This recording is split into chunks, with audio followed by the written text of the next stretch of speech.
Vijayawada university మంచి భవిష్యత్తు కోసం తెలుగు విద్యార్థులు ఇష్టపడే యూనివర్సిటీ. కాల్ 9059052378 9059052379.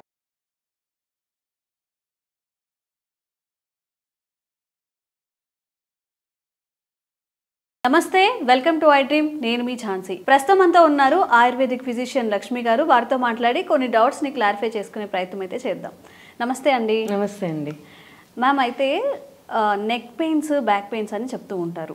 ఎక్కువ చాలా మందిలో ఎందుకు వచ్చిందో తెలీదు, బాగా నెక్ పెయిన్గా అనిపిస్తుంది, మేము ఎక్కువసేపు కూర్చుంటాం, బ్యాక్ పెయిన్ అనిపిస్తుంది అని చెప్తుంటారు. ఈ రెండు సమస్యలే మనం ఎక్కువగా వింటూ ఉంటాం. మరి మిడిల్ పెయిన్స్ అనేవి చాలా తక్కువగా వింటూ ఉంటాం. దీనికి కారణం ఏంటి? అసలు నెక్ పెయిన్స్ వస్తే ఎందుకు వస్తాయో మాకు ఈరోజు తెలియజేయండి. మనకి జనరల్గా ఇది వర్టిబ్రల్ కాలం, మొత్తం 33 వర్టిబ్రాస్ ఉంటాయి. వీటిల్లో సర్వైకల్, ఇది థొరాసిక్, ఇది లంబర్, ఇది సాక్రమ్, దాని కింద చిన్న బోన్ ఉంటుంది కాకిక్స్ అని. ఈ మొత్తం కలిపి ఉంటాయి అన్నమాట. మనకి జనరల్గా ఇప్పుడు ప్రాబ్లమ్స్ వచ్చే వాటిల్లో సర్వైకల్ అండ్ లంబారే ఎక్కువ చూస్తూ ఉంటాం. ఎందుకు అంటే మనకి యాక్చువల్లీ ఈ థొరాసిక్ వర్టిబ్రా ఏవైతే ఉన్నాయో వీటికి రిప్ కేజ్ కవర్ అవుతుంది అనమాట. సో ఈ మిడిల్ పార్ట్ నుంచి మనకి ఏదైతే రిప్స్ వస్తాయో అవి ఈ బోన్స్ సపోర్ట్ చేస్తాయి. సో ఈ బోన్స్ సపోర్ట్ చేసినప్పుడు ఇది కంప్లీట్ ఒక బాక్స్ లా ఉంటుంది. సో దీని మూమెంట్స్ రెస్ట్రిక్టెడ్ గా ఉంటాయి, ఎక్కువ మూమెంట్స్ రావు మధ్యలో మనకి. ఓన్లీ కింద అండ్ పైన మాత్రమే ఎక్కువ మూమెంట్స్ వస్తాయి. వీటిల్లో కూడా అన్ని వాటికి ఎక్కువ ప్రాబ్లమ్స్ మనం చూడం. సర్వైకల్లో కూడా మనం కొన్ని వర్టిబ్రాస్ నుంచి మనకి స్పాండిలైటిస్ కానీ, స్పాండిలోసిస్ కానీ, డిస్క్ ప్రొలాప్సిస్ కానీ అన్నీ వీటిలోనే ఎక్కువ చూస్తుంటాం. లంబార్లో కూడా మనకి మొత్తంలో ఎక్కువ చూడం. L2, L1, L2 వీటిల్లో ఎక్కువ చూడం. L3, L4, L5 వీటిల్లోనే ఎక్కువ ప్రాబ్లమ్స్ చూస్తుంటాం. ఎందుకు? యాక్చువల్లీ ఏంటంటే ఈ ఫస్ట్ 3 వర్టిబ్రా ఇవి ఈ హెడ్కి సపోర్ట్ చేస్తాయి. ఇవి రెండే ఎందుకు ప్రాబ్లమ్స్ చేస్తాయంటే మన హెడ్కి మొత్తం సపోర్ట్ చేసేది సర్వైకల్ వర్టిబ్రా, మన టోటల్ బాడీకి ఎక్కువ సపోర్ట్ చేసేది లంబార్ వర్టిబ్రా. జనరల్గా మనకి లంబార్ వర్టిబ్రా ఇలా 5 ఉంటాయి. వీటిలో ఇవి రెండు పెద్దవి అనమాట, L4, L5.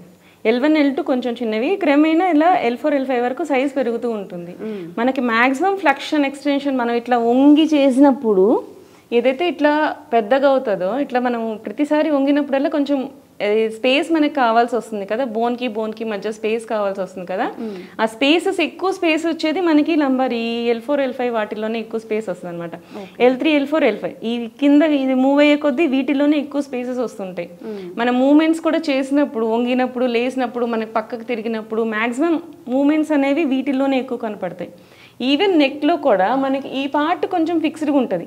ఈ పార్టే మనం ఎక్కువ ఇప్పుడు ఇట్లా తిప్పినా కానీ, ఇలా తిప్పినా కానీ మ్యాక్సిమం ఎక్స్టెన్షన్స్ ఇట్లా తిప్పినప్పుడు ఈ కింద పార్ట్స్లోనే ఎక్కువ ఉంటాయి. సో ఇవి ఎక్కువ వేర్ అండ్ టేర్ అవుతూ ఉంటాయి. ఈ మధ్య ఏంటంటే అందరూ సెల్ ఫోన్స్ చూడడం, సెల్ ఫోన్స్ డ్రైవింగ్లో పెట్టుకొని ఇలా వంగేసి పోతూ ఉండడం, ఇలా చేసినప్పుడు ఏమవుతుందంటే ఈ రెండు మధ్యలో కూడా ఇట్లా ఎక్స్టెండ్ అయిపోతుంది. ఈ పార్ట్లో ఇది పైకి వెళ్తుంది, ఇక్కడ ప్రెస్ అవుతుంది, ఈ నర్వ్ ఇట్లా ప్రెస్ అవుతుంది. మనం క్రమేణా అలానే చేస్తూ కంటిన్యూషన్ మనము సరిగా పట్టించుకున్నప్పుడు ఇక్కడ నుంచి డిస్క్ బయటకు వచ్చేస్తుంది, ఇక్కడ నుంచి ఇక్కడ ప్రెస్ అయిపోతుంది. దీనివల్ల మనకి ఈ సర్వైకల్ పెయిన్స్ అవన్నీ వస్తుంటాయి. స్పాండిలైటిస్ కానీ, స్పాండైలోసిస్ కానీ. స్పాండైలోసిస్ అంటే ఏమో డీజనరేషన్ అయిపోతుంది అనమాట. అంటే మనకి దాని లోపల బోన్ యొక్క డెన్సిటీ తగ్గిపోయి మనకు వచ్చేది స్పాండైలోసిస్ అనమాట. స్పాండైలైటిస్ అంటే ఇన్ఫ్లమేషన్. అంటే దెబ్బ తగిలితే మనకి ఎట్లయితే వాపు వస్తుందో అట్లా ప్రతిసారి మనం ఉంచినప్పుడల్లా ఈ నర్వ్స్ మీద దెబ్బ తగిలి దానివల్ల వచ్చేది స్పాండైలైటిస్ అంటారు అనమాట. ఐటిస్ అంటే మనకి ఇన్ఫ్లమేషన్ సైన్ లాగా ఉంటుంది. దేంట్లో అయినా ఓసిస్ అన్నప్పుడు మనకి పోరోసిస్ లాగా వస్తుంది అనమాట. దాంట్లో బోన్ యొక్క డెన్సిటీ తగ్గిపోతుంది. ఐటీస్ అన్నప్పుడు ఇన్ఫ్లమేషన్ అనమాట, నర్వ్ ప్రెషర్ పడి అది ఇన్ఫ్లమేషన్ ఉంటే అది ఐటీస్ అంటారు. వీటిల్లో అలా వస్తాయి అన్నమాట. ఇది మీరు అబ్జర్వ్ చేస్తే ఈ హెర్నియేటెడ్ డిస్క్ ఉంటుంది కదా, ఇది కూడా అందుకే అనమాట. ఇది చాలా మందికి మనం చూస్తుంటాం. ఇది కూడా ఎందుకు వస్తుందంటే కరెక్ట్ పొజిషన్స్లో మనకు పడుకోకపోవడం వల్ల. ఇలా జనరల్గా ఎక్కువ బైక్స్ వెళ్ళే వాళ్ళకి మనకి లంబార్ స్పాండిలైటిస్ అని వింటూ ఉంటాం. ఎందుకు వాళ్ళకే వస్తుంది? మనకి ఇవన్నీ కుషన్స్ టైప్ అనమాట. దీస్ ఆర్ ఏమంటారు, షాక్ అబ్జర్వర్స్. మనము బయటకు వెళ్తున్నప్పుడు షాక్ అబ్జర్వర్స్ ఉంటాయి కదా, మనం ఇట్లా ఎత్తి వేసినప్పుడు ఈ స్పైనల్ కార్డ్ కూడా మూవ్మెంట్ అవుతూ ఉంటుంది. ఈ మూవ్మెంట్ అవుతున్నప్పుడు ఇవి షాక్ అబ్జర్వర్స్. ఇది మనకి ఎక్కువ మూమెంట్ అవుతున్నప్పుడు వీటిలో మూమెంట్స్ మనకు తక్కువ ఉంటాయి, నడుము దగ్గర మూమెంట్స్ ఎక్కువ ఉంటాయి అన్నమాట. ఈ 2 వర్టిబ్రాస్ పెద్దవి, ఈ డిస్కుల దగ్గరనే ఎక్కువ మూమెంట్స్ వస్తుంటాయి. సో ఈ డిస్కుల దగ్గర మూమెంట్స్ వస్తాయి కాబట్టి ఈ డిస్క్లే ఎక్కువ ప్రొలాప్స్ అవడానికి మనకి కారణాలు అవుతూ ఉంటాయి అన్నమాట. సో దీనివల్లనే మనకి ఎక్కువ బ్యాక్ పెయిన్స్ వస్తుంటాయి. ఇవి మాత్రమే మనం ఎక్కువ వింటూ ఉంటాం. సో మనము వీటికి ఏం చేయగలగాలి, మనం ఏం చేస్తే ఇలాంటివి తగ్గుతాయి అనేది మనకి మెయిన్ థింగ్.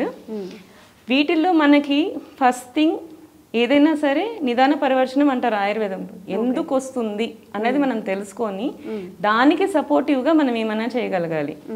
సో మనకి జనరల్గా ఏంటంటే వీటికి ప్రాబ్లమ్స్ వస్తున్నాయి కాబట్టి మనము మనకి టైం ముందు మేనేజ్ చేసుకోవాలి. ఎర్లీగా మనం బయలుదేరామనుకోండి అంత పడి వెళ్ళాల్సిన అవసరం ఉండదు. మనం ఏంటంటే షార్ట్ రూట్స్ అని చెప్పి చూసుకుంటూ గల్లీలన్నిట్లోనూ మోస్ట్లీ ఈ ఏమంటారు చిన్న చిన్నవి గతుకులు రోడ్డు ఉన్నా సరే దగ్గర డిస్టెన్స్ అన్ని మనం చూసుకుంటున్నాం, కానీ మన నడుముకి ఏం జరుగుతుంది అనేది మనం అబ్జర్వ్ చేయట్లేదు. సో మనం ఎప్పుడు చూసినా షార్ట్ రూట్స్ కంటే క్లీన్గా ఉండే రోడ్స్ అవి చూసుకోండి. అవి చూసుకున్నందువల్ల మీకు ఈ ప్రాబ్లమ్స్ అనేవి రావు.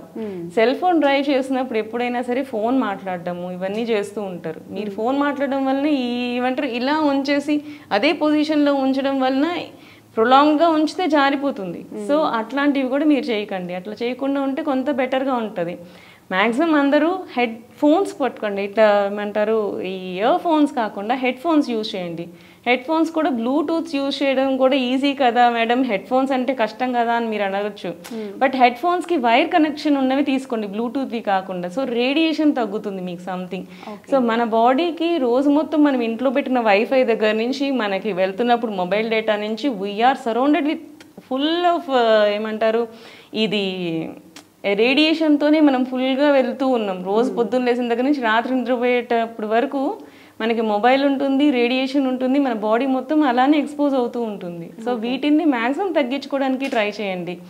డ్రైవ్ చేస్తున్నప్పుడు మొబైల్ డేటా ఆఫ్ చేసుకోండి, అండ్ వెళ్తున్నప్పుడు హెడ్ ఫోన్స్ యూజ్ చేసుకోండి, దాన్ని వైర్దే యూజ్ చేసుకోండి. వైర్డ్ వల్ల మీకు రేడియేషన్ ఉండదు. బ్లూటూత్స్ వాడుతుంటే మీకు రేడియేషన్ ఉంటుంది. ఇక్కడ నుంచి ఇక్కడ వరకు కనెక్ట్ అవ్వాలి కదా, మీ పాకెట్లో నుంచి మీ ఇయర్ వరకు మీకు కనెక్ట్ అవ్వాలి అంటే ఖచ్చితంగా అక్కడ కూడా మీకు రేడియేషన్ వస్తుంది. అదే మీరు వైర్ ఉందనుకోండి, that wire is acting as a media. So మీకు అక్కడ రేడియేషన్ కొంతవరకు తగ్గించుకోవడానికి అవకాశం ఉంటుంది. సో సెల్ ఫోన్ వాడే వాళ్ళందరూ అది వాడండి. సో సర్వైకల్ వర్టిబ్రా ఉండే వాళ్ళందరూ హెడ్ ఫోన్స్ వాడండి. హెడ్ ఫోన్స్ వాడి వైర్ ఉన్నవి మాత్రమే వాడుకోండి. సో మీకు రేడియేషన్ అవి తగ్గుతుంది. ఈ లంబార్ ప్రాబ్లమ్స్ ఉన్న వాళ్ళు మీరు బైక్స్ ఎక్కువ యూజ్ చేస్తున్నారంటే ప్రివెంటివ్గానే లంబార్ బెల్ట్స్ యూజ్ చేసేసుకోండి. సో ముందుగానే మనము జాగ్రత్త పడితే ఇలాంటి ప్రాబ్లమ్స్ రాకుండా ఉంటుంది. మీకు తప్పదు, మీరు డ్రైవ్ చేయాలి, మీరు లాంగ్ డ్రైవ్స్ ఉంటాయి, మీకు ఆఫీసెస్కి వెళ్ళాలి అనుకున్న వాళ్ళందరూ సో మ్యాక్సిమం బెల్ట్స్ యూజ్ చేస్తా ఉంటే సపోర్టివ్గా ఉంటుంది. అండ్ షార్ట్ రూట్స్ ఉన్నాయి కదా అని చెప్పి గతుకులు ఉన్న రూట్స్ యూజ్ చేయకండి. లాంగ్ రూట్ అయినా పర్వాలేదు, మనకి పెద్ద రూట్సే చూసుకోండి. సో అలాంటప్పుడు మీకు ఇది రాకుండా ఉంటుంది. ఇప్పుడు ఏది పట్టుకున్నా కానీ సర్జరీ, సర్వైకల్ స్పాండిలైటిస్ రా సర్జరీ, లంబార్ స్పాండిలైటిస్ రా సర్జరీ, హెర్నియేటెడ్ డిస్క్ రా సర్జరీ, ఏది చెప్పినా సరే సర్జరీ. మనకి ఎలా అయిపోయిందంటే మన బాడీలో కట్లేని బాడీ ఎవరికైనా ఉందా అంటే ఎవరికి లేదు అన్నట్లు చెప్పాల్సి వస్తుంది. ఇవి ప్రివెన్షన్ ఈజ్ బెటర్ దెన్ మనకి నెక్స్ట్ సర్జరీస్ ట్రీట్మెంట్స్ కంటే prevention is better. So next మనం ఇవన్నీ వచ్చేసాయి మేడం, నాకు అయిపోయింది, ఇప్పుడు మీరు చెప్తున్నారు ఇంక నుంచి నేను ఫాలో అవుతాను, మరి వచ్చేసిన దానికి మేమేం చేయాలి అని చెప్పి అంటారు. జనరల్గా 30-35 ఇయర్స్ 50 ఇయర్స్ లోపల వాళ్ళకి కూడా మనకి ఫ్లెక్సిబిలిటీ అనేది బాగుంటుంది, మజిల్స్ కూడా చాలా బాగుంటాయి. ఇట్లాంటి వాళ్ళు సర్జరీకి వెళ్ళాల్సిన అవసరం లేదండి. హెర్నియేటెడ్ డిస్క్ ఉన్నా సరే సర్జరీకి వెళ్ళాల్సిన అవసరం లేదు. ఇప్పుడు మనకి ఏదైతే ఇట్లా బయటకు వచ్చేసిందో ప్రెస్ అయిపోతుందో దీన్ని మనం ఎక్స్టెండ్ చేసుకోవచ్చు. మన బాడీ అది ఇంకా గట్టిగానే ఉంటుంది, మన మజిల్స్ కూడా చాలా గట్టిగా ఉంటుంది. సో మనం ఎక్స్టెండ్ చేసుకోవచ్చు.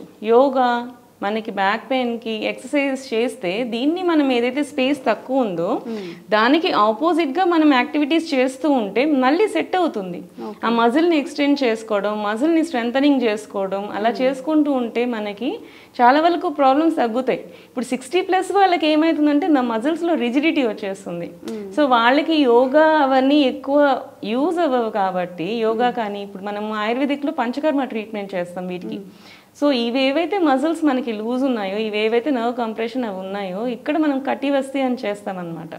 అంటే పిండి కట్టులాగా వేసి దీంట్లో ఆయిల్ పోస్తూ ఉంటాం. సో మనం పోసే ఆయిల్స్ అన్ని యాంటీ ఇన్ఫ్లమేటరీ అన్నమాట. సో ఐటీస్ అని చెప్పాను కదా, ఐటీస్ ఇస్ ఇన్ఫ్లమేషన్. సో ఆ ఇన్ఫ్లమేషన్ ని మనం నోట్తో టాబ్లెట్స్ వేసుకుంటే కడుపులో సైడ్ ఎఫెక్ట్స్ వస్తాయి. సో మనకేంటంటే ట్రీట్మెంట్స్ గా మనం తీసుకుంటే సైడ్ ఎఫెక్ట్స్ రావు. మనం లోకల్ గా మనం ట్రీట్ చేస్తున్నాం.